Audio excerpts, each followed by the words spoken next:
This Raw Green episode is brought to you by Obi, a sustainability consultancy firm specialized in life cycle assessment and decarbonization strategies. For more information, check oneob.com or visit our page on social media. Links in the description.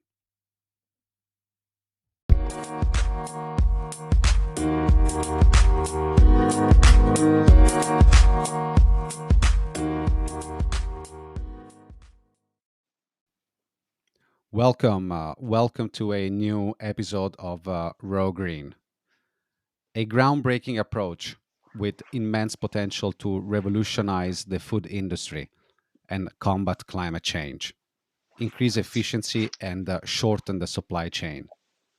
These were some of the promises of vertical farming, a very hype technology and way of bringing food to our tables that is somehow less discussed in recent times.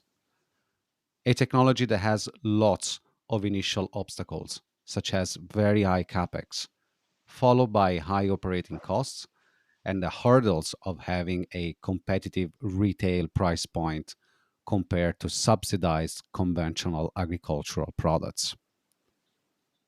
With the food sector responsible for over 30% of global greenhouse gas emissions, the importance of decarbonizing this industry cannot be overstated. Being a vertically developed city with little to none agricultural production, Hong Kong should be the world capital of vertical farming. But due to market limitations, it seems very hard to see a flourishing industry.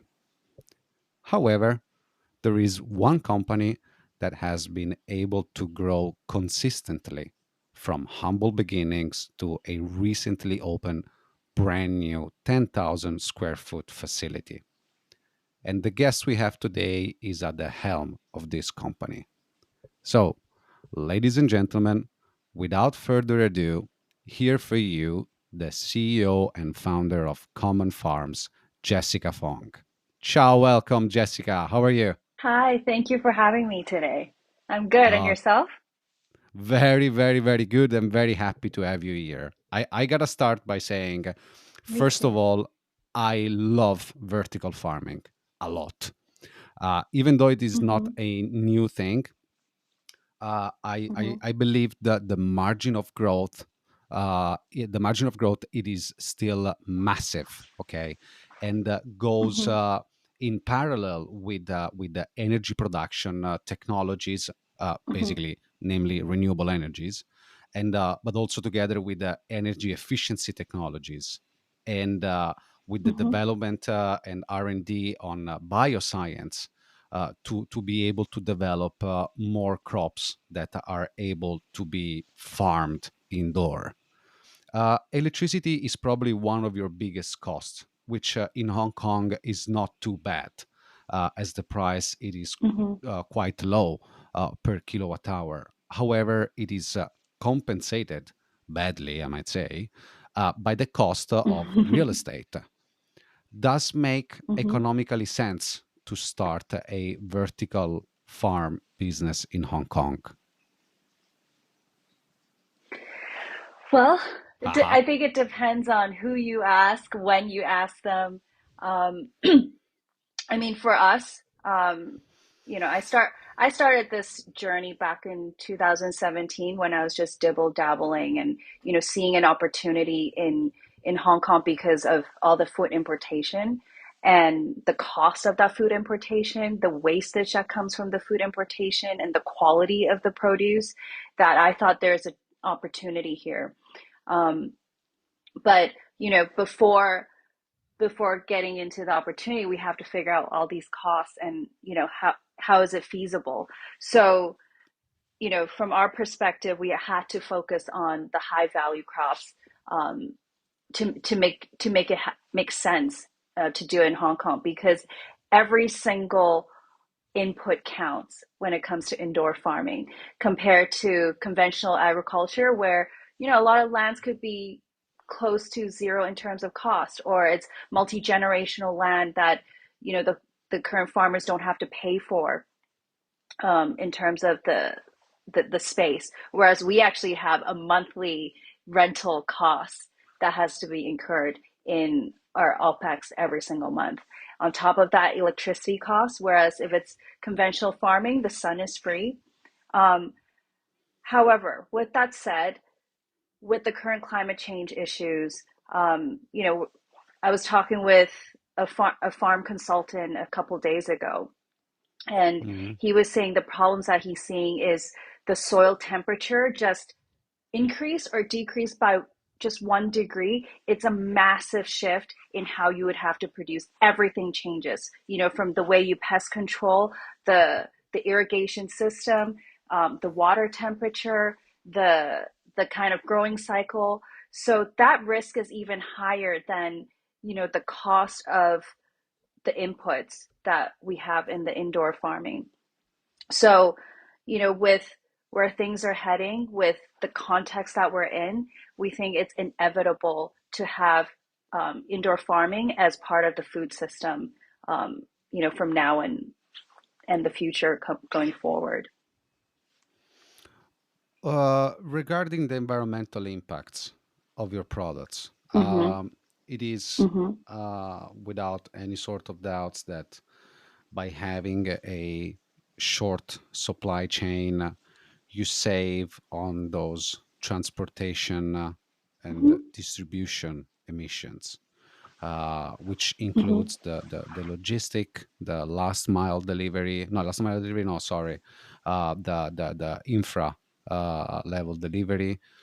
However, there is one part which is extremely complex in Hong Kong, which is to get the input right. You said that every input Mm-hmm. counts on top of cost, and I can tell you that also count in terms of emissions. And to give you a very rough example, the seeds, if your seeds Mm-hmm. are transported to you via sea freight, they have a Mm-hmm. completely different environmental impact compared to those seeds Mm-hmm. delivered and transported by air freight. So, how do you make sure that Mm-hmm. this happens and you keep your carbon footprint as low as possible? Yeah, I think, you know, especially as a startup, you have to choose which battles to fight and, you know, which problems to solve for first. You know, let's take the sea comparison and the air freight cost of that. So, or, you know, shipping by sea. So first of all, you know, the quality of the seed matters the most. So, what does Hmm. that germination rate look like? What is the quality of the produce? Because if you are able to get the cheapest seed locally, let's just say, and you're not able to produce the quality and the yield that you need, those seeds are pretty much irrelevant to your operations. So, Hmm. the way we like to think about it on the shipping and logistic costs is compared to the final product, the final outcome, and the yields that we have in comparison to all the input costs, and the methods and the sizing that we would have to bring them in.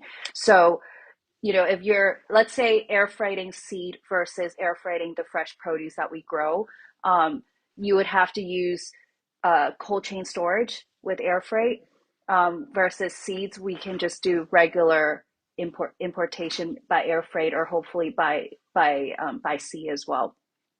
And on top of that, when you import the fresh produce from abroad, let's say from Holland, you know, that's thousands of kilometers away.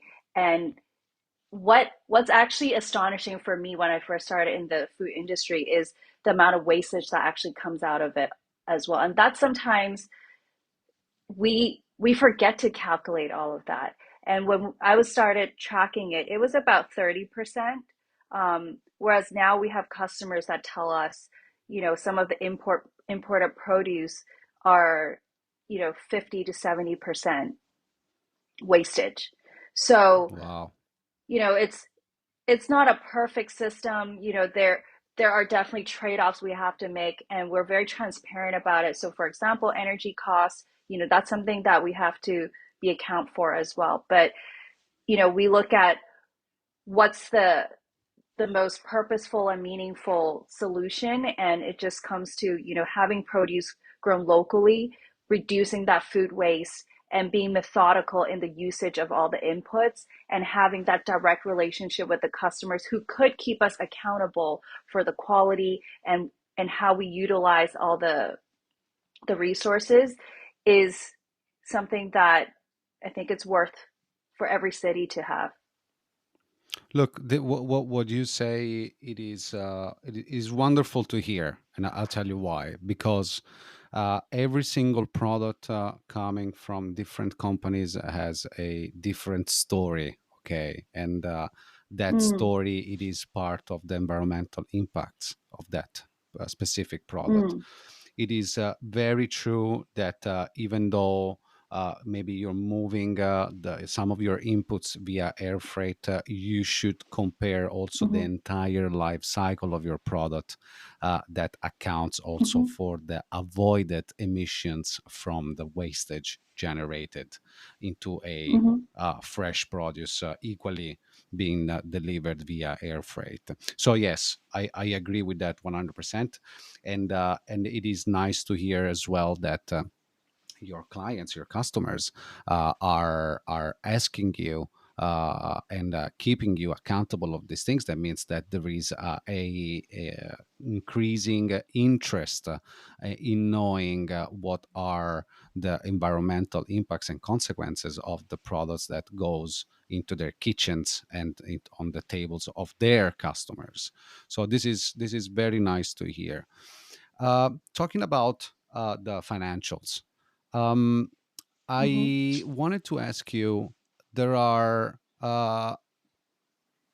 big vertical farming groups that are, let's say, that I've read news, they are not having their best time of their lives, especially in big countries like the States, where they invested heavily in mhm, this massive millions of square foot mhm, of vertical farming. But they are, I would say, reinventing themselves and diversifying mhm, their offering by moving on to the flower industry. And more particularly on something that I found very interesting, which is the flower used to make essence for the cosmetic and parfum industry. mhm, And mhm, the reason that they do mhm, that are multiples. The first one, the financials, because you're able to optimize your cost, not per square foot, but per cubic foot, since you're stuck up mhm, onto volumetric. mhm, And so you're able to make that cash flow a little bit more healthy. And the second reason is because they're able to offer a tailored solution for that particular perform company. mhm, I've read about this company that is working to recreate the perfect conditions to grow a very rare flower that grows on top of some mountain in Chile, mhm, to be used to make this very expensive parfum. And mhm, the cost, obviously, working on R&D on this are then obviously put on the final price for this company. mhm. So have you ever thought about something like that? Or is it something that you're already working on? Yeah, I think the important part about thinking about indoor farming and vertical farming, because of the, the high capex, which is multiple and exponentially more than even just the agriculture industry, and which, by the way, the agriculture industry and the businesses already have really high capexes. Um, Hmm. so the beauty of the indoor farming industry is that you could actually pick problems that we have in different industries. So let's say in the cosmetics or pharmaceutical industry, the beauty industry, and you target whatever that problem is. So it might be that very special fragrant flower that are from high altitude in Chile, Yeah. and you could grow Yeah. it specifically for that, and you could even somewhat control the component, or it might be a biological compound that you're trying to extract from that plant, and you could actually, you know, let's say increase it by a percentage of whatever that you're trying to extract from it. So that's the beauty of indoor farming, where you could actually get that specific and that tailor and customization in the growing to get there. However, there is a pretty high cost to that. You mentioned the R&D cost that will be, embedded in the final product. So that would be part of it. But the great thing is, you know, there would be indigenous plants that, we thought about, oh, are there some indigenous plants in Hong Kong that was grown, 30, 40 years ago, and we couldn't grow it anymore because of the climate changes that we have, and also the space, the lack of space, or any Air kind of quality. medicinal Yeah. plants, Chinese medicine, air quality, and you get to encapsulate it in a space where you could have control of the inputs and optimize the space to get the best performing plants and have it, in a way breed over time for, the optimal quality for the specific need that you want. Let it be for food purposes, for nutritional value, for a specific scent, for, yeah. So it really depends on, what that problem is in which industry, and, indoor farming becomes that tool for, for people to get there. Do So you yeah, think? in a very long way, Yeah. we have thought about it Okay. Do you think though, all the having time. said that, but it is also, I can imagine a sort of crux for you, because the way that you have to run your business, it has to, obviously it has to generate those income per cubic meter in the fastest way possible and in the most efficient way possible. Okay, okay, that's Captain Obvious talking here. But Mm-hmm. at the same time, do you think that the industry, it is moving towards the vertical farming industry, it is moving towards a mass production of agricultural products, let's say corn or soybean or potatoes or whatever other, let's say, big volume crop, or it is more going towards the niche, the high price per product industry, where you can work on tailored solution, you can work on the restoration of soon to be extinct species, so where it is a little bit more complex, less volume, but more, let's say, value per product. What do you think?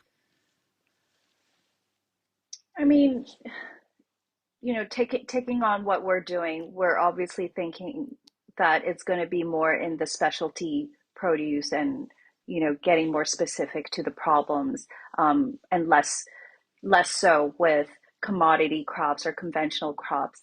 However, it's going to be very contextualized on, where um, you're talking about, because you could potentially have it could potentially be a really um, dire problem with, I don't know, wheat growing, or soy growing, or it might be a political problem where it's going to be worthwhile to invest Absolutely. in it, because, or, so I'm not saying there isn't a chance for it. However, at the current state of the industry and the current state of the technology, a lot of it's too high cost to make conventional crop, or commodity crops, Hmm. be at the same sort of pricing as what it is with, traditional farming. But that's not to say it can't possibly happen. What could also happen is, you start with a nursery growing these with you growing the younger plants, or, um, you grow tissue cultures where you you breed them in a more efficient way, so you get more resilient plants. So before you transplant them outside, you have a much more resilient and stronger, healthier plant that would make sense. So that could be something as well. Okay. So, but let's say focus also on the bioengineering part and making those crops adaptable and resilient to the future climate conditions. Well, yes. Yeah, and you could probably speed it up as well. But that's one of the key selling point of vertical farming, the fact that you are able, since you are in a controlled environment, you're able to rotate that same square foot of space 2, 3, 4, 12 times a year, and to basically offset and compensate with the space that conventional agriculture has, with a faster rotation of that piece of land. That does not work. Let me ask you a dumb question. If you decide tomorrow to grow corn in common farms, how many times do you think you can rotate the crop The crop on the same cycle. piece of land? Yeah. Um, I don't know. I never really did that before, but what we could say is, so let's say if it might take 6 months to grow it to the size that you want, we could probably, if we have the right method to grow it, we could probably reduce that time and also do it full year round if we have the right formulation of the environment and the biological compounds and inputs. Um, I can't give you the exact answer, but it would definitely be, much more efficient than outdoor Yeah, if we have to definitely. grow it. Okay. But Well, it just doesn't it make is. economical sense to do it at the moment. So, No, it's too cheap, and hmm the way vertical farms are sort of obliged, but then there is also the fascinating part. It is to work on specialty produce, and it is the way to go, like you said, until there is a breakthrough, or in terms of technology to reduce energy costs and brings up energy efficiencies, which is probably your highest OPEX. There is another thing that, in theory, could be in competition with vertical farms, and it is soil regeneration. So, hmm countries like the Emirates are investing into soil regeneration technologies, and in lots in research and development to be able to grow crops into the desert, which sounds like science fiction. But do you think that it is something that these methodologies could be an obstacle for vertical farming?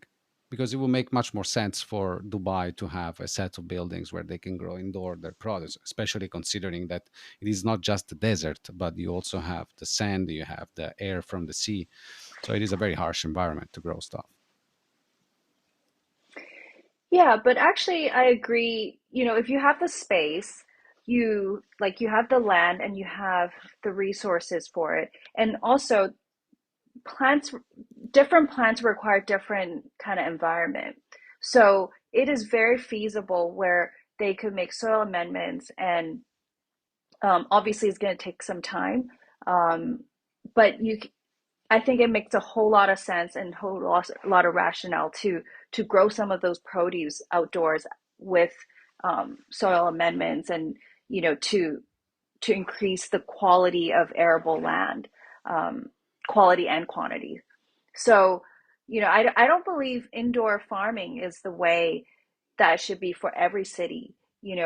It should be an option, but it must be assessed and evaluated if this is the best option. There's so many ways of growing things, and we need to find that best solution. And in different locations and different environmental contexts, is going to require different methods. and a combination of different methods as well. So for Mm. a place like Dubai, I think they should definitely have, something that's still grown outdoors, um, and, probably complement it with some level of indoor growing for, very specific crop types. Okay, okay, interesting. What's the investor appetite right now on the market to keep going, investing into vertical farming? Well, I'll find out soon because we're probably going to be fundraising soon again. Okay, But I think it's with, if you build a sustainable and sensible business and it's attractive, regardless of when it is, you're going to be able to find investors. However, obviously the appetite or maybe the amount of investors you have to go to, or it might be the valuations, those will be a little different. But a few years ago when I started thinking about fundraising, it was always to think about how we could keep building a company where it would be attractive even in downtime, um, and not be as affected by the market. But nonetheless, I think we will, face some difficulties, or some challenges, but we're doing the best we can to build the best indoor farm we could. So um, that's all we could control, and we'll find out. I'll let you know what the appetite yeah, is once we please do once so. we go But live. also please, let me know what's next for Common Farm. So actually, a good timing for me to asking you, Mhm. what's the investor appetite. So what are you doing the fundraise for? What do you see it is the next stage of development?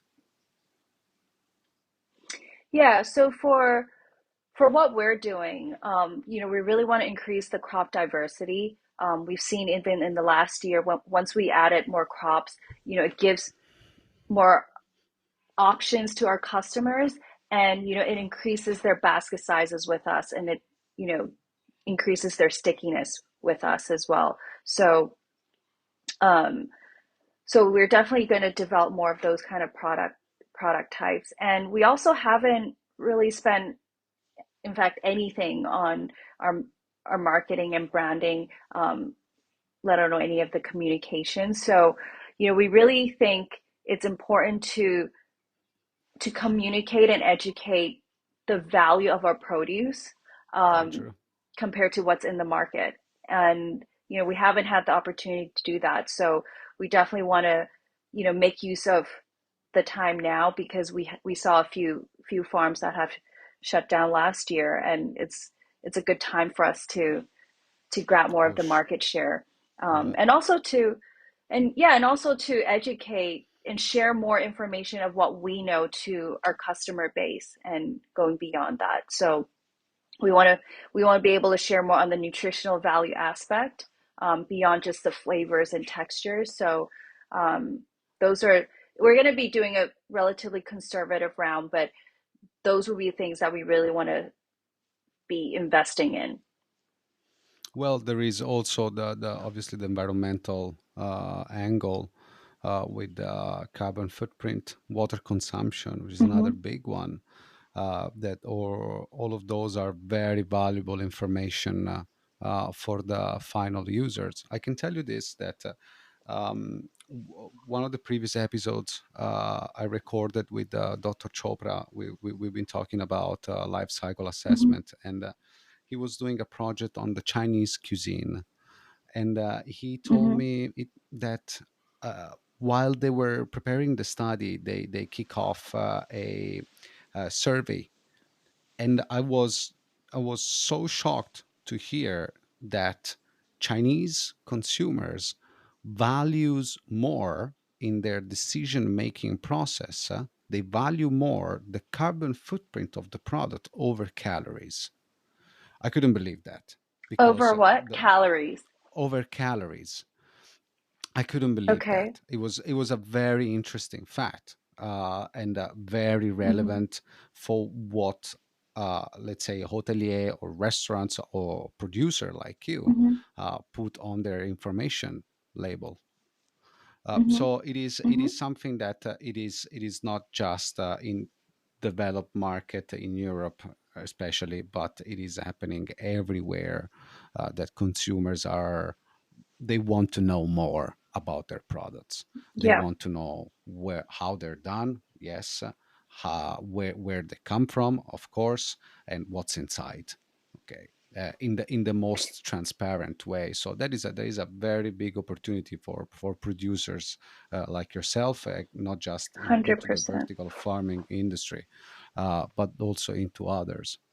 Let me ask you one more thing. With this potential new fundraise period that you're going through, which is not an easy period, have you have you thought about setting up a common farm outside of Hong Kong? We've been asked a lot to do that, multiple places throughout Asia and the Middle East.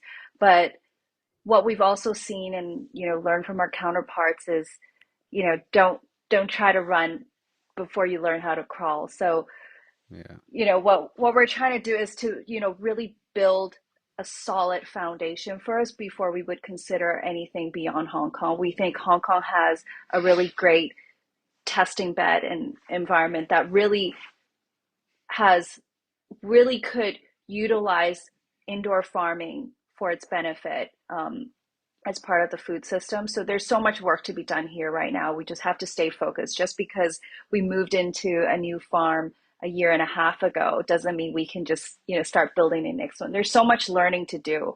We went from 1,600 square feet to now close to 10,000 square feet. Everything in the operation changes.